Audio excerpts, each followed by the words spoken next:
नमस्कार दोस्तों, स्वागत करते हैं आपका एक बार फिर बिंदास खबरें में, जहां पर हम लेकर आते हैं देश और दुनिया की ताजा और काम की खबरें। तो दोस्तों, बिना देरी किए शुरू करते हैं खबरों का सिलसिला। पर उससे पहले अगर आप हमारे चैनल पर नए हैं तो चैनल को सब्सक्राइब जरूर से कर लें और इस वीडियो के लिए एक लाइक जरूर करें। तो चलिए शुरू करते हैं खबरों का सिलसिला। खबरों को शुरू करें उससे पहले खबरों की हेडलाइंस।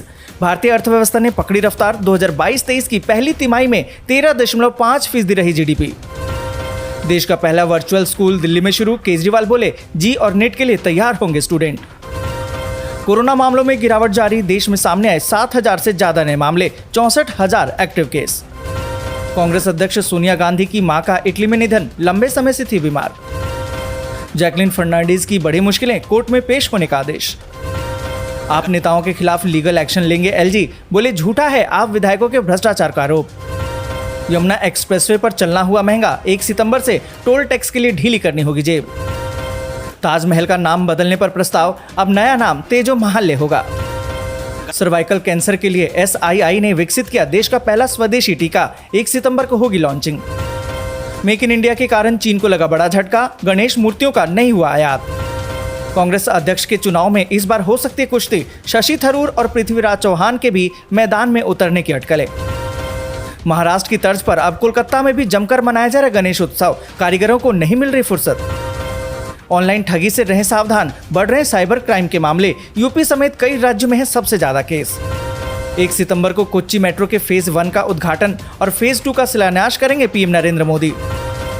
भारत से मदद लेने पर पाकिस्तान कर रहा है विचार, पाक मंत्री ने दी है जानकारी। ऋषि सुनक ने दोहराई प्रतिबद्धता, कहा कि ब्रिटेन की बेहतरी के लिए रात दिन करूंगा काम। 12 घंटे की दूरी अब 4 घंटे में तय करेंगे चीनी सैनिक। पेंगोंग झील के पास ड्रैगन के निर्माण ने चौंकाया। फ्री बिजली, युवाओं को रोजगार। हिमाचल प्रदेश में कांग्रेस ने किए 10 बड़े ऐलान। बिहार में डिप्टी सीएम तेजस्वी के निवास पर पहुंचे केसीआर, लालू यादव से की मुलाकात। केजरीवाल को उन्हीं के जाल में फंसाने की तैयारी में है भाजपा। MLA खरीद के आरोपों पर हो सकती है मुश्किल। नीतीश कुमार और तेजस्वी यादव से मिले तेलंगाना के सीएम केसीआर। 2024 पर हुई चर्चा। और इसी के साथ आज की पहली बड़ी खबर कि कई किसानों को 12वीं किस्त में मिलेंगे 2 के बजाय 4,000 रुपए। जानिए क्या आपका भी है लिस्ट में नाम। आपको बता दें कि प्रधानमंत्री किसान सम्मान निधि योजना का लाभ देश के 10 करोड़ से ज्यादा किसान उठा रहे हैं और किसानों को आर्थिक रूप से मजबूत बनाने के लिए शुरू की गई पीएम किसान योजना की अब 11वीं किस्त जारी हो चुकी है। और इस योजना के तहत हर साल किसानों को 6,000 रुपए की आर्थिक सहायता मिलती है और ये राशि 2-2 हजार रुपए की 3 किस्तों के रूप में किसानों के बैंक खाते में डाली जाती है। और पीएम किसान की 12वीं किस्त भी सरकार जल्द ही जारी करने वाली है।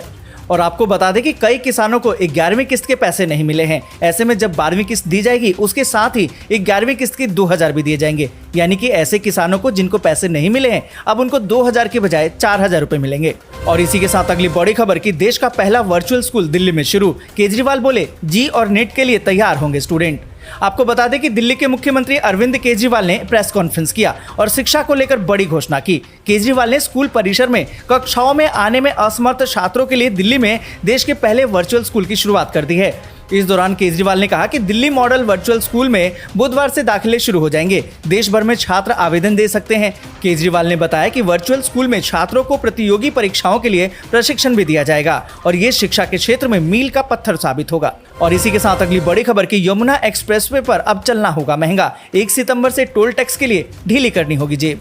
आपको बता दें कि दिल्ली से उत्तर प्रदेश को जोड़ने वाले यमुना एक्सप्रेसवे पर निजी वाहन से यात्रा करना और महंगा होने जा रहा है। यमुना एक्सप्रेसवे अथॉरिटी ने 1 सितंबर 2022 से नई टोल टैक्स की दरें लागू कर दी हैं। सबसे ज्यादा टोल भारी वाहनों को चुकाना होगा, जबकि कार और वैन चालकों को प्रति किलोमीटर के हिसाब से बढ़ी हुई दरों में टैक्स का भुगतान करना होगा।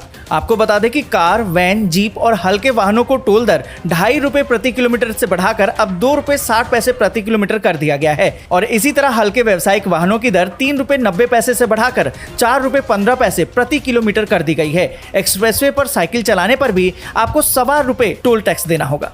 और इसी के साथ अगली बड़ी खबर कि कांग्रेस अध्यक्ष के चुनाव में इस बार हो सकती है कुश्ती। शशि थरूर और पृथ्वीराज चौहान के भी मैदान में उतरने की अटकलें। आपको बता दें कि करीबन 22 सालों के बाद कांग्रेस अध्यक्ष पद के लिए चुनाव के रोचक होने की उम्मीद है। इस पद के लिए एक से अधिक प्रत्याशियों के मैदान में उतरने की संभावना जताई जा रही है। पार्टी की तरफ से जहां राहुल गांधी को मनाने की कोशिश हो रही है और उनके न मानने के बाद मल्लिकार्जुन खड़गे, अशोक गहलोत, कमलनाथ जैसे चेहरों को सामने लाने की चर्चा है। वहीं पार्टी नेतृत्व से कुछ मुद्दों से अलग राह पर चलने वाले शशि थरूर ने इशारों में जो संकेत दिया है उसका अर्थ तो ये निकाला जा रहा है कि वो मैदान में उतर सकते हैं। उन्होंने कहा कि अध्यक्ष पद के चुनाव के लिए ज्यादा से ज्यादा लोगों को मैदान में उतरना चाहिए। और इसी के साथ अगली बड़ी खबर की भारतीय अर्थव्यवस्था ने पकड़ी रफ्तार। 2022-23 की पहली तिमाही में 13.5% रही जीडीपी।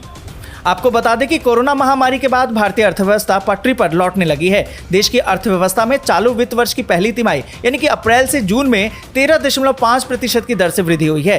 राष्ट्रीय सांख्यिकी कार्यालय यानी कि NSO ने बुधवार को जारी आंकड़े में इसकी जानकारी दी है। इससे पिछले वित्त वर्ष यानी कि 21-22 की अप्रैल जून तिमाही में सकल घरेलू उत्पाद यानी कि GDP की वृद्धि दर 20.1% रही थी। और इसी के साथ अगली बड़ी खबर की ऑनलाइन ठगी से रहें सावधान, बढ़ रहे साइबर क्राइम के मामले। यूपी समेत इन राज्यों में सबसे ज्यादा हैं केस। आपको बता दें कि भारत तेजी से डिजिटलाइजेशन की तरफ बढ़ रहा है और इस बीच साइबर अपराधों में भी इजाफा हो रहा है। भारत में साल 2021 में साइबर क्राइम के 52,974 मामले दर्ज किए गए थे।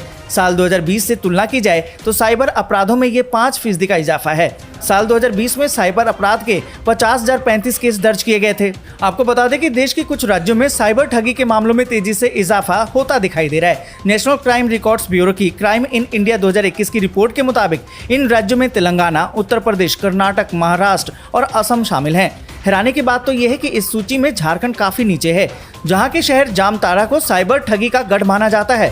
और इसी के साथ अगली बड़ी खबर कि सीएम योगी 2 दिवसीय दौरे पर आएंगे वाराणसी, बाढ़ प्रभावित क्षेत्रों का लेंगे जायजा। आपको बता दें कि उत्तर प्रदेश में बाढ़ लोगों के लिए आफत बनकर आई है। लोगों को कई परेशानियों का अब सामना करना पड़ रहा है। राज्य के वाराणसी में बाढ़ के कारण मलेरिया, डायरिया जैसी बीमारी फैल रही है। लोगों के घर ध्वस्त हो गए हैं। ऐसे में राज्य के मुख्यमंत्री योगी आदित्यनाथ जिले का निरीक्षण करने के लिए 2 दिवसीय दौरे पर वाराणसी आ रहे हैं। यहाँ पर सीएम पीड़ितों से बातचीत भी करेंगे और उनकी समस्याओं को जानेंगे भी।